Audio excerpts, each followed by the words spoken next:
when awareness is focused in the waking state, all these separate objects and people and thoughts and selves seem to come into existence. But as there is this relaxation of the focus of attention, there is less clearly defined borders between things. And so as there is this relaxation, there is more communication between the objects. So that is why, for instance, you observed quite rightly that as we meditate, we become more transparent, more sensitive. We read people, we feel people, and we feel objects. You go into a museum, and you see an object, and the object becomes transparent to you. You feel, and that's because you see the object in this case it's not a physical. It's never a physical object. The object is an appearance in your mind. So the object is just the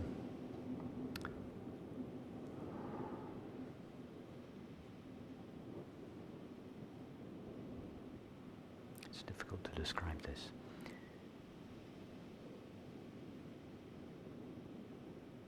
The object is really a field in the mind, a field made out of mind, not an object made out of matter.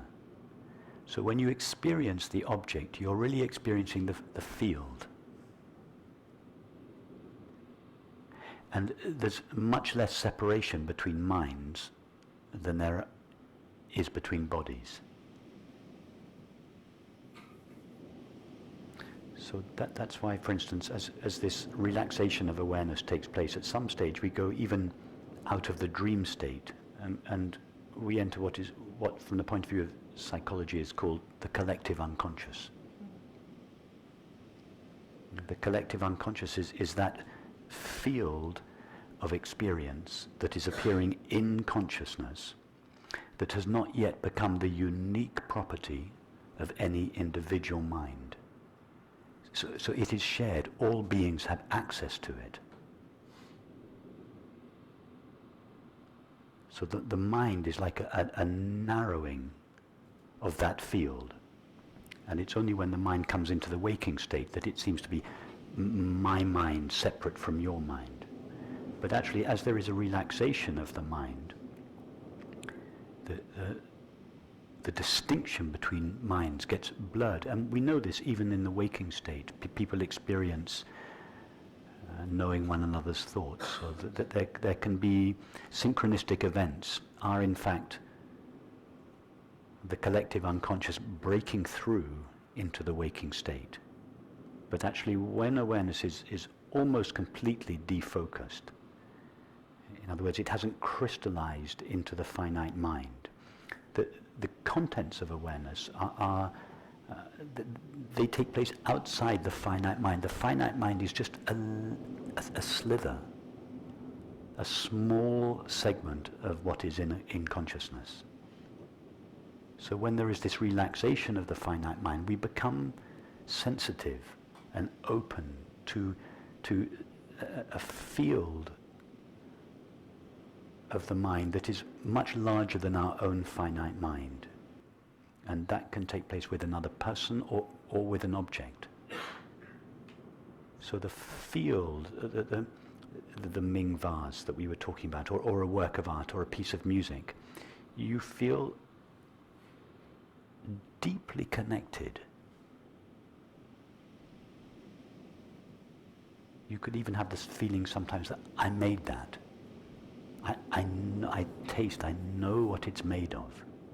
Because where this object came from, the field that it came out of, is the same field that your finite mind comes out of. It's only in the waking state that there seems to be a distinction between the object and myself. But as we go back, as we relax, these distinctions no longer exist.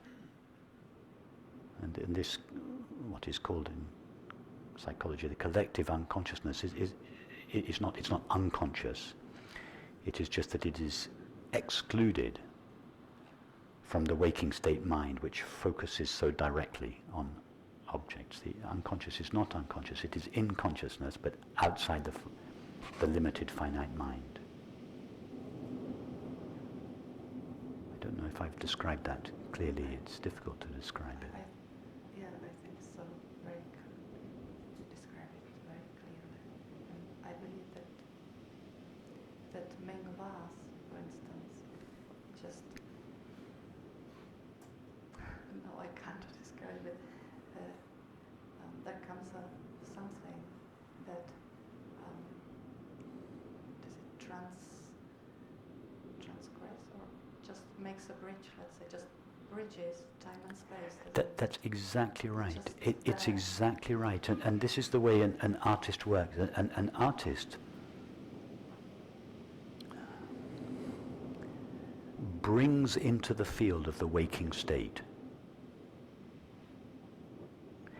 information that is available to the whole of humanity in the collective unconscious.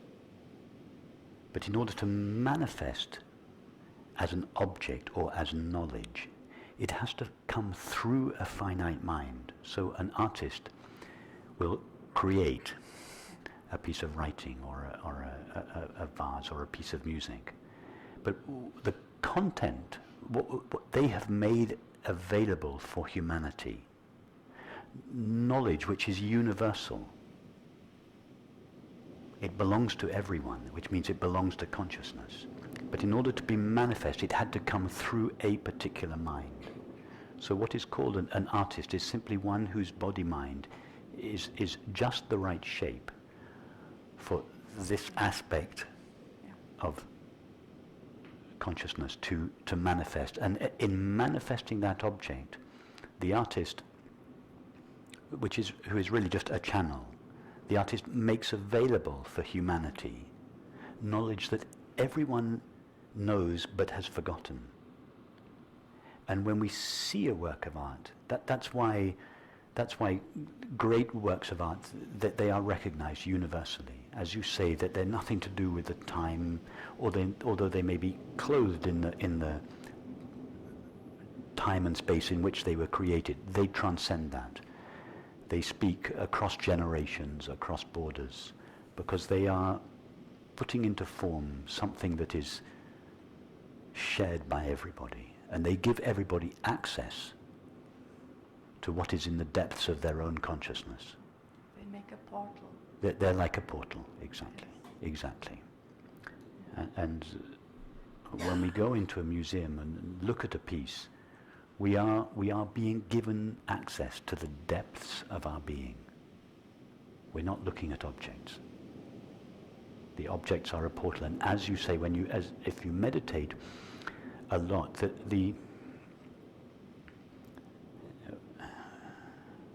our body-mind is gradually, in most cases, cleaned of all its egoic residues, which makes the body-mind much more sensitive, so that when you go into a museum or you look at an object or hear a piece of music, its real content can come straight into you.